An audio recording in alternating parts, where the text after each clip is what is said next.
Aníbal Espínola, que tiene una grave denuncia de un hecho de corrupción aparentemente en la frontera, en Ciudad del Este. Aníbal, buenas tardes, ¿cómo estás? Buenas tardes, Menchi. Sesión ordinaria de la Cámara de Senadores. En este momento se trata recién el primer punto del orden del día, cuál es el proyecto por el cual se establece la reglamentación para el diseño y uso del pabellón de la República, de los escudos nacionales y del sello nacional, de acuerdo a la resolución del Congreso General Extraordinario de noviembre de 1842.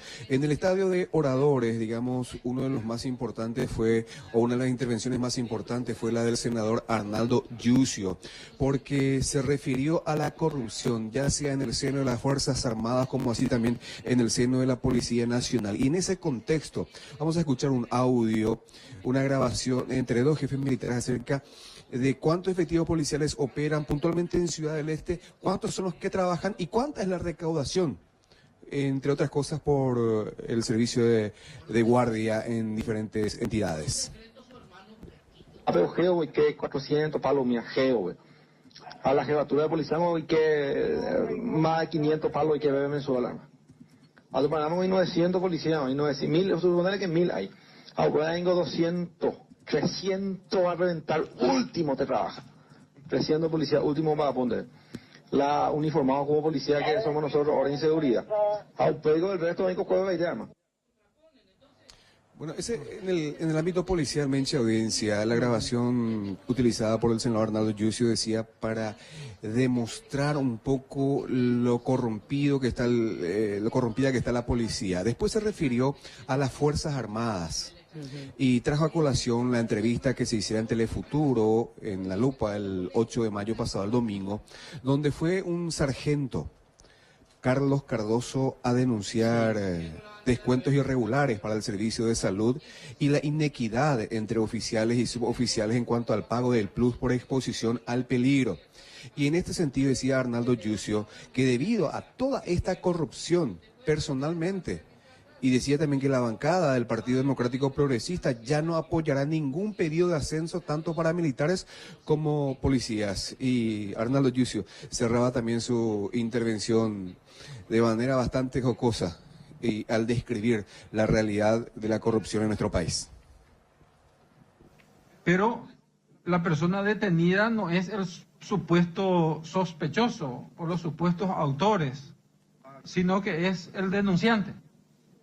Y aparte de eso, en este momento, hoy, todos los pedidos de ascenso de policías de alta graduación y militares en alta graduación, personalmente, y creo que me va a acompañar también la bancada, vamos a oponerla. Ñande upata la corrupto, presidente y colegas. Es una cosa tremenda. Ñande upata los corruptos, el término con el cual cerraba Arnaldo Yucio su intervención en la Cámara de Senadores. Después también ya hizo uso de la palabra la senadora de Ciremás y también de la bancada del Partido Democrático Progresista, en esos términos también diciendo que como nunca hay militares recluidos en Viñascué, pero no precisamente por haber cometido delitos, sino por denunciar hechos punibles.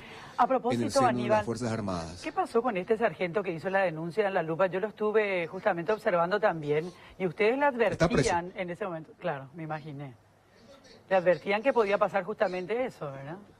Después de ese programa, creo, una o dos semanas estuvo de vacaciones y tuvo que presentarse a su nueva unidad en Misiones.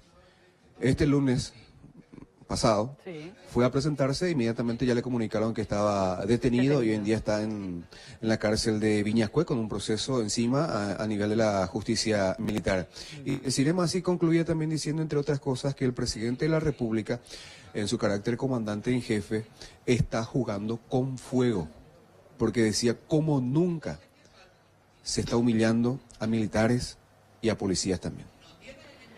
Realmente grave la situación, Aníbal, independientemente que sabemos que las Fuerzas Armadas no son fuerzas deliberantes, también habría que investigar el fondo de la denuncia, no quedarse solamente en la cuestión de la forma, sino ir hasta lo último para saber exactamente qué está pasando, ¿no? Y en esta sesión del senador Yucio no solamente mencionaba el nombre del sargento Carlos Miguel Cardoso, sino también de otros militares que ya están condenados, incluso algunos hasta 6 años de prisión, por haber también denunciado hechos de corrupción. Gracias, Aníbal, muy amable.